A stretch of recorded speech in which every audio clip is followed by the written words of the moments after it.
राधानगरी तालुक्यातील विटलाई शिक्षण सेवा मंडळ संचलित आमदार महादेवराव महाडिक हायस्कूल आणि ज्युनियर कॉलेज यांचा रौप्य महोत्सव कार्यक्रम उत्साहपूर्ण वातावरणात पार पडला। यावेळी शाळेच्या नूतन इमारतीचं उद्घाटन प्रकाश आंबेडकर यांच्या हस्ते करण्यात आलं।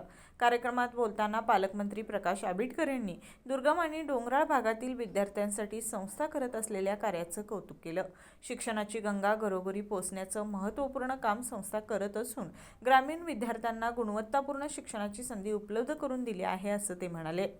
ग्रामीण भागातील विद्यार्थ्यांमध्ये मोठी क्षमता असते, मात्र सुविधा आणि संधींच्या अभावामुळे अनेक विद्यार्थी मागे पडतात। अशा परिस्थितीत दुर्गम भागातील शैक्षणिक संस्था विद्यार्थ्यांच्या स्वप्नांना नवी दिशा देतात। आधुनिक शिक्षणासोबत संस्कार, शिस्त आणि सामाजिक जाणीव निर्माण करण्याचं कार्यही या संस्थेमार्फत होत असल्याचं त्यांनी नमूद केलं। यावेळी भगवानराव साळुंखे, ए.वाय. पाटील, दादा लाड, गणपती गंडू पाटील यांच्यासह विविध मान्यवर, विद्यार्थी आणि पालक मोठ्या संख्येने उपस्थित होते। कपिलेश्वरहून सुभाष गुरव।